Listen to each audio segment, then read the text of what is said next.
Hello students, today we will study about third chapter of geography, our changing earth.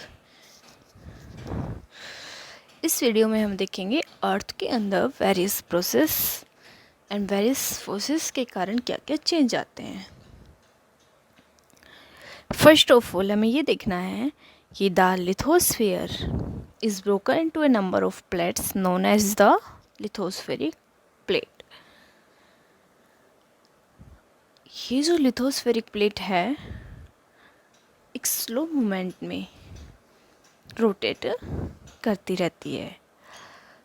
अब one big question comes our mind, why do the plates move?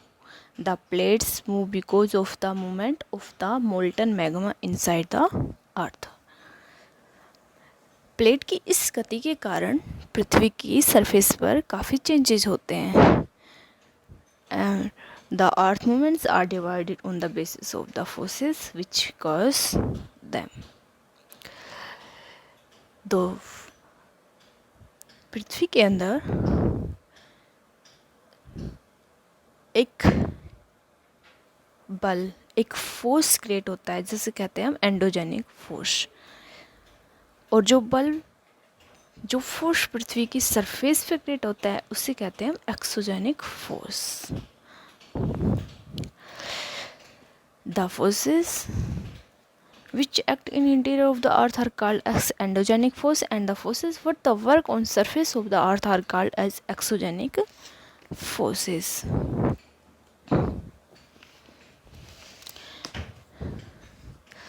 Endogenic forces sometimes produce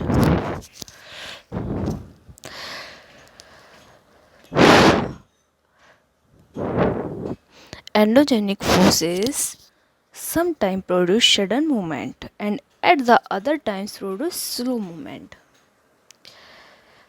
Sudden movements like earthquake and volcano,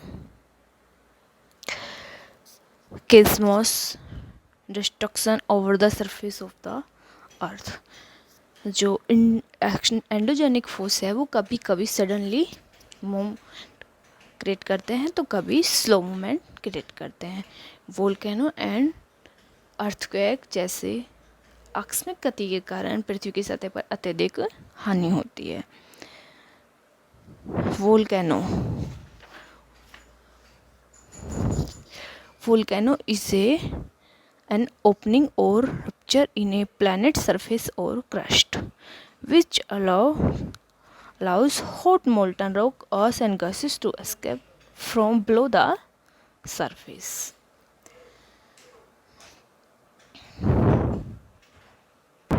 जैसे कि आप picture में देख पा रहे हो, ये है जब वोल्केनो जैसी घटना होती है तो इसमें एक तो गैसेस एंड ये क्रेटर, वेंट और ये lava, crushed magma chamber. What is magma chamber? जहाँ पर जो मैग्मा है वो मेल्ट होता है. जहाँ पर लिथोस्फेरिक प्लेट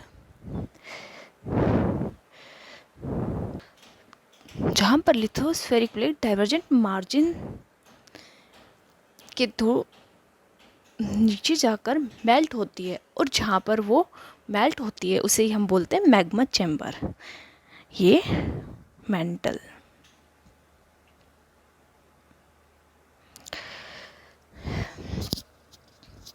इस प्रकार लिथोस्फेरिक प्लेट के गति करने पर पृथ्वी की सतह पर कंपन होता है और पृथ्वी के सतह पर यह क्रिएट हुआ कंपन क्या कहलाता है? Earthquake. When the lithospheric plates move, the surface of the earth vibrates. The vibrations travel all around the earth. These vibrations are called earthquake. The place in the crust where the movement starts is called the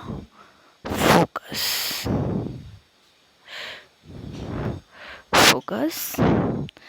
This is where the earthquake occurs. It is the origin of the seismic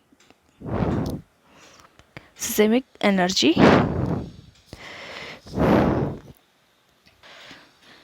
The place on the surface above the focus is called the epicenter.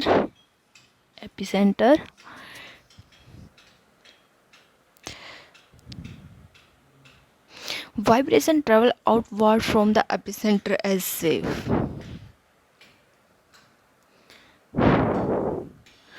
Greatest damage is usually closest to the epicenter, and the strength of the earthquake decreases away from the center. It means यहाँ से जो waves हैं वो जाती है तो थोड़ी सी क्या होती है, कम होने लग जाती है. ये plate boundary, epicentre, focus.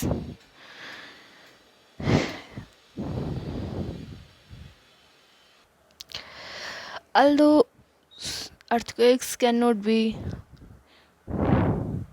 predicted, the impact can certainly be minimized if we are prepared beforehand.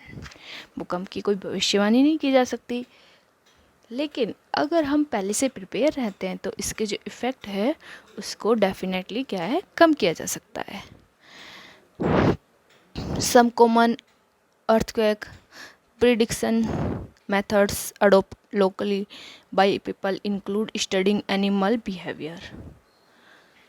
For example, fish in the ponds get agitated, snake come to the surface.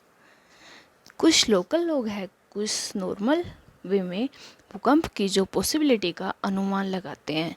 जैसे जानवरों के, एनिमल्स के बिहेवियर से भी वो लोग earthquake की possibility को जान पाते हैं.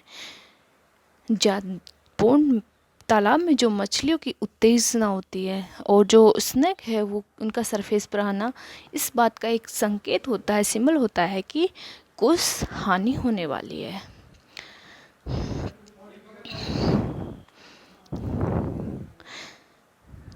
अर्थक्वेक से जान माल की काफ़ी हानि होती है, जैसा कि हम इस पिक्चर के थ्रू देख सकते हैं. ये देखिए, इसमें अर्थक्वेक की वजह से काफ़ी जानमान काफ़ी लॉस होता है ह्यूमन बीइंग का. ये तो था internally endogenic force. Second force है एक्सोजेनिक फोर्स. इसको हम नेक्स्ट वीडियो में स्टडी करेंगे. Okay, bye students.